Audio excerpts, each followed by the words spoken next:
Oh, hi guys. This is Matt. I'm Peter. We're in our studio in downtown New York. I just got back from New York. Yeah, Nice, we had a good trip with the family down there. First time with the kids. So nice. I hope it wasn't it's too hot for you. It's been really, really unseasonably warm here and humid. how are we all doing? Oh, sorry. Feeling good? Yeah, Yeah, we're so good. Oh, I like your Jane's Addiction shirt. One of the originals as well. It's like 20 years old, this shit. It's quite faded.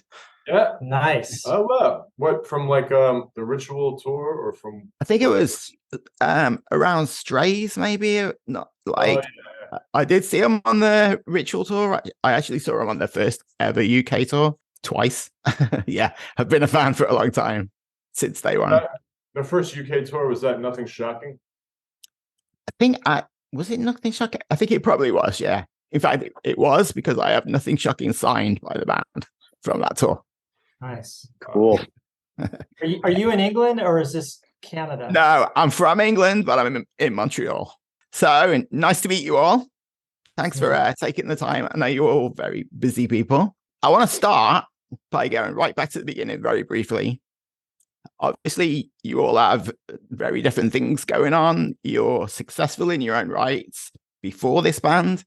So why even start a band in the first place? That's a good question. I don't know if we ever even thought about it like that. We were just three friends and we started making some instrumental music, and Mike heard it one night and he was like, "Hey, you guys don't have any vocals on these. Do you want somebody to come?" It was a very organic and just easy start to a project. It was several months later when we had 9 or 10 songs and we were like, "Oh shit, like are we a band?" So it wasn't ever like, "Hey, let's start a band and be like this." So we just took our time and let it evolve into what it was. If it was just started out as people collaborating, friends collaborating, and it turned into something else. So we never really had to answer that question or even approach it like that. Was it more just for fun to begin with? It wasn't. There was no expectations. I think there was no expectations, but also Peter and I were on this Hedwig tour, Hedwig and the Angry Inch. So we were playing together a lot, and Michael had played Hedwig in New York in the Broadway version. So the two of them played together, and playing other people's music, as beautiful as it is, we were also sort of itching to create something together, and we've all written songs, and I've been in bands and written songs for years, but I think there was something that was for me and Peter anyway. We were going to come together and work on some instrumentals, and that's what happens. And then Mike heard them, sang on them, blew us both away. We're like, holy shit, this is elevating this whole thing to another level. So once you realized it was going to be a band, did you have like a mission statement that you wanted this band to be? No. Yeah. We never. Yeah, we never. I mean, maybe because of it sort of happened in spite of any conscious intention that either any of us had. We never really felt initially obliged to say this is the kind of band we are, or this is the kind of band we aren't, or these are the kinds of songs we make or not, or instruments we use, or way we write songs. And so I think we've continued to honor that with our mission statement is just a blank piece of paper. Were you listening to similar music? Did you gel on like your favorite bands? I just noticed, by the way, that I've got my mug is sat on a picture of David Bowie, coincidentally. Yeah, I think we all bond over David Bowie for sure. Among other things, we've all been around the block a little bit, and we have a vast array of tastes between us. So I think we're bonded by all three of our love for music in general, and we try to incorporate as much of our influences as possible. So we had the EP, we had the first album a couple of years ago. Now we have this new album, Come of Age, which is coming out on October the 6th. Now, usually when people talk about coming of age, it's usually like a transitionary part of life. It's taking a step towards something new. Do you feel like you're doing something transitionary with this album? Is it a step up in some ways? I hope so. I think so. The come of age, calling the record come of age is really just we went with what we did on the first record, which is take a track from the album and make it the title track. Thanks for Coming and Come of Age. They're both 3 words. They're both a song from the record. Going from the last word coming to the first word come felt intuitively interesting. And I guess come of age, it wasn't like you said, it wasn't like a mission statement or some sort of like planting a flag where we were announcing that we had come of age or we were commanding the audience to come of age, but it just felt right.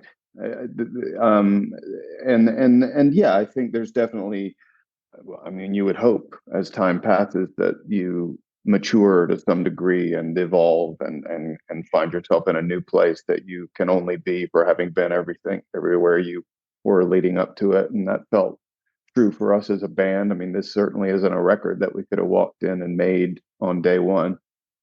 So yeah, it felt right, but we didn't, I mean, just like the fact that the band itself, the fact that the record is called Come of Age, it's something that we're just showing up and discovering, like, oh, it's called Come of Age. Who called it that? No, I was gonna say, it seems more like our question. We've been getting asked that a bunch, and it feels more like a question for our audience and for you to answer. Yeah. Okay. I like that. You can just throw it back at us. Yeah, that's what we need to start. When people say, what does come of age mean? We can say, exactly, yeah. What does it mean? So can you give me a quick timeline of this album? When did it start? Yeah, it's kind of, we started thinking about putting it together as soon as the last one was finished, I would say. We kind of never stopped thinking about it. And it's just been an ongoing process. Some of the songs on this album, songs like Blur, that was a musical idea that I had put down years ago, and was sort of trying to find a home for this musical idea. And then we took it and ran with it. And then, yeah, Mike wrote a gorgeous melody over it. And Peter and Brandon Boast, who's our mix engineer, sort of brought it into this more danceable territory, more electronic and danceable than it was. It was originally more of a guitar-y song. So yeah, just stuff like that, or like, yeah, Saving Grace. That was an idea that Peter had a while back. So, I don't know when it all started, but it certainly came together. With so much else going on in your lives, how easy is it to get to this stuff? Like, do you get to jam in a room and like flesh out ideas, or how does it work? Yeah, in this very room, we make a lot of music, and with technology, it's so easy to send each other ideas. And I don't think we have all kinds of ways to work. Some songs come out of straight up improv jams that Matt and I will do here. Mike will often sing into his cell phone and send us a vocal, and we can make a song out of that. And sometimes those cell phone vocals actually even end up on the final track. Other times, like Floating on this new record, Mike wrote the chords and the lyrics, and we just arranged the song around that. So we have all kinds of ways of putting songs together, but a lot of it happens in this room in downtown New York near Union Square. And Michael, can I ask you about the lyrics? Like, do you listen to their music and then does that inspire you to write something, or do you have lyrics lying around that you kind of collect? Both. I mean, sometimes, like in the case of Blur and also Come of Age, the song, that was like a sort of fully constructed musical composition that I added a lyric and melody to. But then there are times where things kind of get built at the same time. Like the lyrics emerge as the music emerges, and then there are maybe some melodic or lyrical ideas that I present sort of in a more spare way, and then Peter and Matt discover like a way to build music around that. So it happens all kinds of ways, and there's certainly maybe lyrical ideas or notions that I have that maybe are waiting that are homeless, and find a home when some sort of music emerges. And so it happens all kinds of ways. And some lyrics are like come up with on the fly or even in the moment, while recording, and then so yeah, there's no hard and fast rule or soft and slow rule. And at what point in the whole process do you think about how these songs are going to sit next to each other on the album, the sequencing? Yeah, it's a good question. I know I've been thinking about this a lot, like what makes an album and how do you know when you have an album, but it feels like it starts with one good idea. And I don't know, I think going back in my mind, and Mike and Matt, if this is wrong, tell me, but I feel like we had Let It Go kind of close to when we were just starting this process. And it felt like a new direction. And it also felt really anthemic on a level of maybe more accessibly anthemic than some of our other ones. And it, at least in my mind, it was a great like bedrock to sort of start painting over in other directions and seeing what else would go with this. And I feel like then you have two, maybe three ideas all of a sudden together, and you're like, oh shit, I can start to see where we can go with this. And so maybe that's how it happened a little bit, but it usually starts with one or two good ideas, and then you after you have 5 or 6, then it gets really fun because you're like pinpointing where you can go. And the three of us seem to be really interested in an album as a complete statement rather than singles, which a lot of music today I think is just distilled down to people releasing tracks. But we're very interested in a whole album and making an album maybe in the old school kind of way. I feel like bands are very deliberate about which songs they put first and which songs they put last. Was that something that came easy to you with this? Yeah, I think I think the sequence makes sense, but we definitely played around a lot within that to see, Peter would just spend hours, listening to all the songs in every possible permutation. It took like 600 hours. It was a lot. And are you good at signing off on the album? Do you know when it's done? Like, I think people struggle with that. It's just never really done. That's the thing. You just have to, I don't know. How do you know when it's done? You know when it's done. Yeah. It's a picture of a moment in time or different moments in time. I mean, there are definitely things you can hear, maybe not on this record, but like on previous records, or like, oh, would have done that a little differently, or I discovered things about that song since we've been playing it live that would have had me deliver a lyric differently or modify it. But this one feels at this moment in time done. But I'm sure, especially going out and starting to play this songs live, I'm sure there's all kinds of things we'll discover about them that we don't know yet. Do your songs normally develop live? Is that like something that happens quite a lot? Do they change a lot? Well, when Matt brought in that beautiful Blur idea, we did actually take that to the UK on our last tour. And maybe we did it on the West Coast tour. I know we played it live before it was out, and it was the early version with the guitars, and we learned a lot from it live, and we came back home and just started messing with it. We stripped it back down. We knew something could maybe change with it, and so we built it back up completely. Just took Michael's vocal and one of Matt's synth lines and took everything else out of it and started a new track. And we did that with Whatever Whispers on this record as well. And we tend to not give up on our ideas if they're not exactly where they sometimes we'll strip it down and build it up, and it was better before, so I think that hopefully that answers that. We've heard a couple of songs. Well, we've kind of heard 3-ish, because Let It Go is a bit different from the original, which actually Let It Go came out on October the 6th last year, I think. that one on the record, we did a kind of a new version of it. Yeah, that's what I mean. That it's kind of it's changed quite a bit. It's a bit faster and all that. And you've got more guitars on this record. I kind of like that. Nice. Which are the songs that people haven't heard are you most excited for them to hear?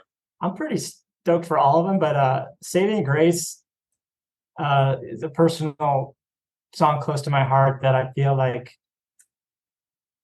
I'm excited for that one.